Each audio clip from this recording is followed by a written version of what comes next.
Welcome back to my channel, everybody. It's me, Janae, and I'm back with another video for you. Today I'm going to be doing another Casual Geographics video, and this one is called Why Harambe's Death Was the Right Choice for the Wrong Reason. Now, I don't quite remember what Harambe is, and I'm thinking that it's the gorilla that got put down after the kid went into the gorilla area, and he dragged the kid. I'm thinking that's what this gorilla is, but if I'm wrong, I will know because we're about to watch it together, right? So without any further ado, go ahead and subscribe, go ahead and like this video, and let's get it. If you want to inflict emotional damage on a millennial, remind them that the Harambe kid either is or is about to be a teenager. In a couple of months, it'll be a year short of a decade since the gorilla was prematurely perp-walked off the census. And despite being named after a Swahili term for coming together, Harambe's death has been no less divisive. But the closer you get to the full story, with crucial context, the question becomes less of whether the zoo was right for turning the legacy of Bob Marley into a hashtag, and more of everything that went wrong to force the zoo to pull the trigger. Because Harambe's death was the right choice for the wrong reasons. Now hear me out, I'm not blaming the gorilla, in fact quite the opposite. Literally everyone involved but the gorilla ultimately failed him, and in about 10 minutes I'm gonna show you just how horrendous Harambe got done. The same 10 minutes it took for them to end him. Aww. Flashback to 2016. Eggs were $1.68, a light skin and Under Armours was no-scoping entire teams, and Kanye was still Kanye. Yeah. But he made graduate. All was good until a 3-year-old canon event changed the course of mankind. Yeah. On May 28, 2016, a mother took 4 children to the Cincinnati Zoo and got to the gorilla world habitat when the youngest boy said he wanted to go swimming with the gorillas. No. She went back and forth with him and then turned around to start putting kids in strollers when she heard a splash followed by immediate screaming. Like any other human, she went to the railing, and that's when her mind took an indelible screenshot when she realized Cincinnati 911. Hi, my son fell in the zoo exhibit at the gorilla. There's a male gorilla standing over him. I need someone to contact the zoo, please. He's dragging my son. I can't watch this. In an unfortunate case of free will, the 3-year-old climbed the 3-foot fence, army crawled through 4 feet of bush, and before anyone could grab him and save the timeline, he fell 15 feet straight into the gorilla mode, where he was confronted by 450 pounds of adult primate. Harambe didn't seem especially aggressive, but watching him ragdoll the toddler likely took years off his mother's life. No one could say what was going through the gorilla's mind at the time, but we know what went last, because at about 4:10 p.m., about 10 minutes after the boy fell in, a member of the Cincinnati Zoo Dangerous Animal Response Team life-retired Harambe with a bullet to the head.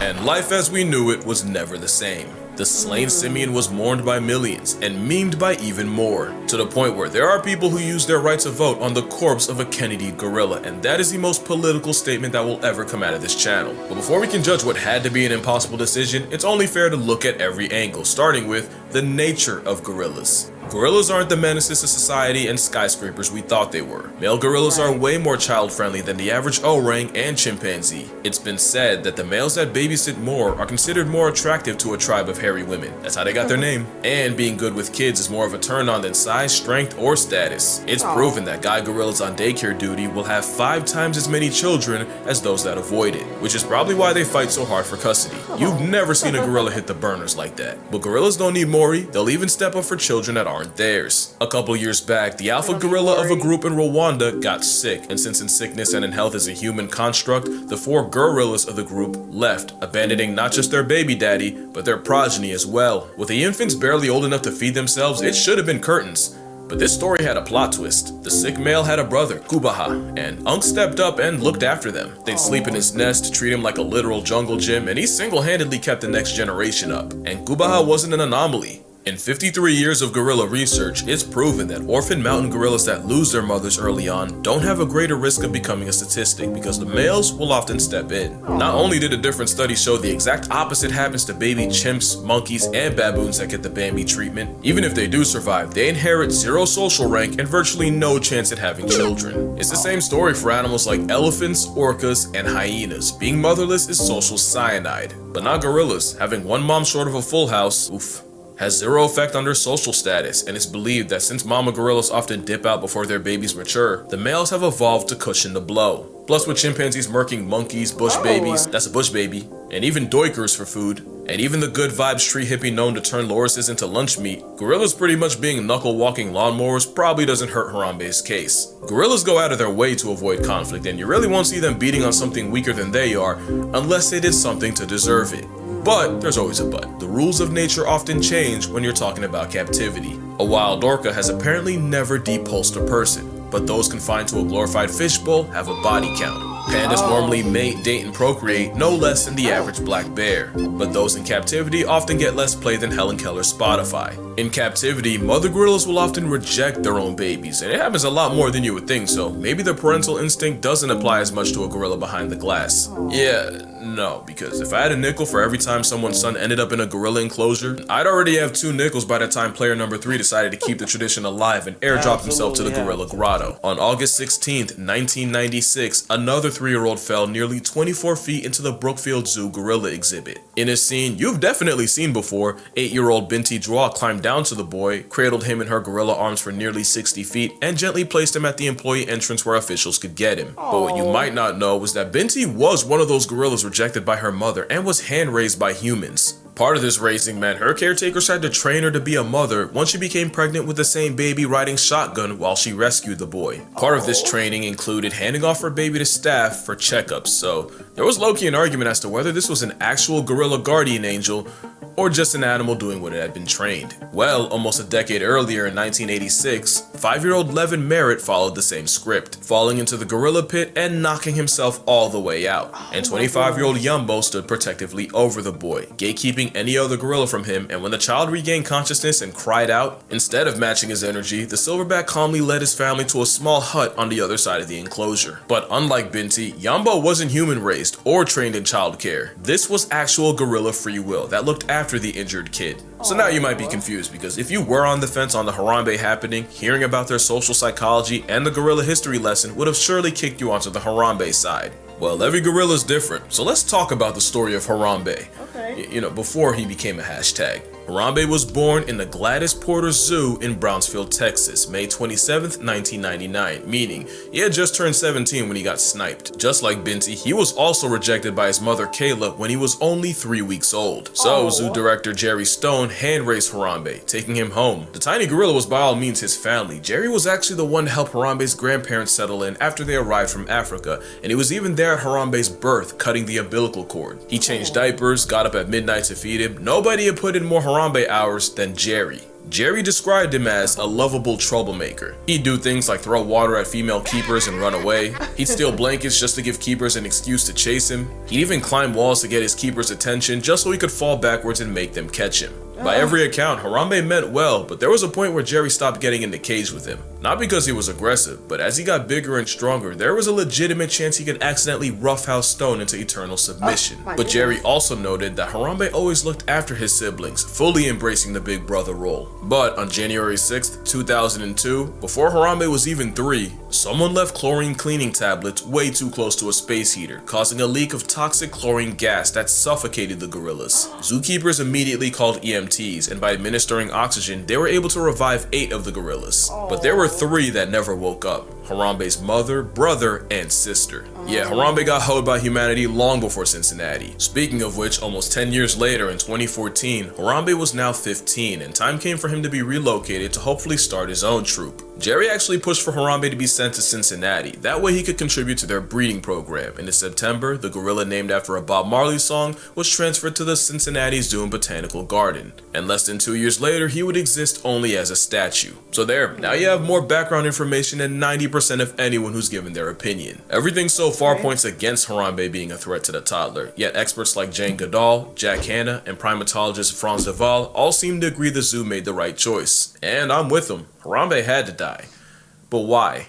Basically, it was the best of a bad situation. A lot of people say tranquilizers, but tranks don't work the same way they do on TV. It can take 10 minutes to take effect, even longer when the animals turned up. There was a story of 2 polar bears wandering too close to town in Churchill, Manitoba, and the first bear was slept and put in polar bear jail. Yes, But the second bear had no reaction to the same trank. If anything, it probably made him mad. But the real reason tranquilizing wasn't an option. This is Cha-Cha the chimp. Cha-Cha went full Caesar and escaped the Yagiyama Zoo in Japan, and I want you to see what happened the moment he got darted. That man was a second away from becoming an Instagram reel. Animals don't understand the concept of anesthesia, but they do understand getting shot in the back, and in those 10 minutes to take effect, Harambe could have been the most dangerous gorilla outside of Hollywood. The next option would have been trying to have the keeper rescue the kid while distracting Harambe, but here's the thing. The moment the kid fell in, zoo officials signaled for all the gorillas to come inside. The two females complied, but Harambe, he was also using free will. Clearly he wasn't in the mood to cooperate. The last argument is that Harambe wasn't hurting the kid. In fact, it looks like he was protecting him. I actually agree. I think the father instinct was doing a lot of heavy lifting, but here's the thing. Harambe was a 450-pound immature teenager who never had a kid or was trained for it. He could have killed that kid completely by accident. This isn't 25-year-old Yambo. Young gorillas play rough, and one hard pull could rip his arm out of the socket, and too hard of a drag could bash the 3-year-old's head against a rock. Also, Harambe was clearly stressed out. The situation was a time bomb. The little boy freaking out and screaming, suddenly running away, or even just looking Harambe in the eye could have been enough to light the fuse. And speaking of time, don't forget, that kid was in gorilla custody for 10 minutes. Might not seem like much to you, but let it be your bloodline. 10 minutes will feel like and cost you 10 years. Yes. Now, what they should have done, in my non-professional online opinion, was get anyone who wasn't a keeper, paramedic, or zoo vet get him out of there, form a perimeter, something. I feel like all this could have been avoided if you didn't have a whole coliseum yelling at my mans. Silent game would have been golden, but at that point it was too late for all that, and so the last option meant erasing an endangered species and future father. I don't like it, you don't like it, nobody's happy, but let's be real. Think about what the conversation would be if that kid became a chalk outline right there. Well, I can tell you, because it's happened. November 4th, 2012, Pittsburgh Zoo. Mother lifts her 2-year-old over the railing for a better view. Mother ignores several warnings and signs. Mother somehow lets child slip, and Maddox Durkosh fell, bounced off a safety net meant only for phones and cameras, and touches earth inside the enclosure. Problem was, the toddler landed with the African wild dogs. The most efficient pack hunters in Africa, the ones infamous for turning body to buffet before it can pass away. Look, I can spare you the details, just know it was quick, it was gruesome, and there was nothing anyone could do. The Durkoshes would file a wrongful death lawsuit against the zoo, seeking $300,000 because you can't put a price on life, but you can pay a lawyer to try. The family and the zoo would reach a confidential settlement. The endangered dogs were all relocated, except for the one shot by cops, and the entire exhibit was repurposed for another endangered African predator. First of all, $300,000 is not enough for the price of my child. There's no amount that's enough, but she was wrong, but it's upsetting that, yeah, it's just upsetting, the whole situation. The cheetah. You know, for the longest I thought the zoo got screwed, but what I never knew was that in May of the same year, some of the same wild dogs dug out of their den and got the entire zoo put on lockdown. And as early as 2007, a member of the zoo safety committee explicitly warned of guests dangling children over the exhibit opening and advised them to install plexiglass to cover it. But no changes were made until a kid got eviscerated 5 years later. Now don't think I'm letting the mom off, I got a lot of thoughts. And they're all explicit, but the zoo was liable and negligent, and it cost them and the dogs, even though common sense would have saved the day. But common sense would have been a godsend on Christmas Day 2007, San Francisco Zoo. Look, we've all heard the story of Tatiana the venge-lusting tiger, so here's what we know. 3 guys, 17-year-old Carlos Sousa Jr. and the 19 and 23-year-old Dullywell brothers taunted a Siberian tiger. Pine cones and sticks were likely thrown at the tiger. The brothers' father admitted that the boys were drunk. Tatiana escaped, murked Sousa, and mauled the brothers until she was eventually shot by cops. And the Dullywell family settled a suit against the zoo for $900,000, and the Sousa family settled a wrongful death suit for an undisclosed amount. And both brothers would use their second chance at life to get into several run-ins with the law, one including a drunken fight with police, and the younger brother would pass away in 2012 due to unknown causes. By every metric, they fucked around and found out, and the two that lived came up almost $1 million off it. But 2 things can be true. The zoo screwed up bad because days after the attack, they said the moat Tatiana had escaped from was at least 20 feet tall. Turns out it was 12 and a half, a full 4 feet lower than federal safety standards. And if you know tigers, that is one fuck of an oopsie. But also, after killing Sousa, Tatiana tracked the brothers down. But because cafe employees refused to let the two in, the Siberian Fury pulled up outside the cafe and mauled them again. It took 6 full minutes for zoo employees to realize that the brothers weren't drunk idiots screaming. They were drunk idiots 6 screaming, minutes. but not lying about a tiger John Wicking them. And because the zoo was under a Code 1 lockdown, it took another 5 minutes for zoo security to let police and fire units in. Those extra 10 minutes mean a lot when you're actively getting turned out by a tiger, and it probably would have saved Sousa's life. Two things can be true. Tweedledee, Dim, and Dumbass pissed off an apex predator and earned themselves a nomination for a Darwin Award while getting an endangered species past tense in the process. But the zoo was also painfully negligent in every aspect. I agree. Especially since just a year before, keeper Lori Cummingen was mauled by the same tiger while feeding her through the enclosure's grill, and Tatiana's temper tore the skin off her arm, resulting in several surgeries, skin grafts, and California OSHA fining the zoo for safety violations. Lori would also sue and would also settle for an undisclosed amount. And after Tatiana's final act, the zoo would raise the barrier from 12.5 to 19 feet. So you see, the zoo and Harambe were screwed the moment someone spawned into his enclosure. And really, Harambe was dead the moment he chose free will. In fact, if that child would have died, Harambe certainly would have been past tensed, all the gorillas might have been packed out, and the zoo would have been sued beyond oblivion. The zoo would modify Gorilla World by raising the outer barrier and loading up on netting and fencing, but the real victims here were Harambe, the child, and gorillas as a whole. And as much as I want to dump on the mom, well, the internet's kind of done that already, but kids are walking kamikazes. Yeah. Not excusing it, because damn it, watch your crotch and the things that come out, but you don't think a kid will till they do. And Yeah. Mama, I love you, I really do, but when I was about knee high, my mom turned away for a second at the park, and when she turned back, she saw me on the other side of a pond leaning in. And if both my parents didn't go Usain Bolt and catch me before I fell in, well, we know how that story ends. I also almost got kidnapped. And I only say that now because my mother never lets me forget it. But yeah, that's gonna do it. Drink water, hug your mother, hold your kids. They're stupid. Rest in primate Harambe, and I'ma see y'all in the next one. Oh, that's such a sad story. It's unfortunate. And really, like, for the mom, she had 4 kids at the zoo. I'm a mother myself. And I would say that I'm a good mom, but sometimes kids, I won't say kids will be kids. Well, I will say that. All it takes is a second. And especially if I don't have 4 kids, I would lose my mind if I had 4 kids. But I have 2 kids and I'm losing my mind. So I'm at 4 kids trying to control, and they're little at that. I don't know. It's just unfortunate. I'm glad that the little boy was okay.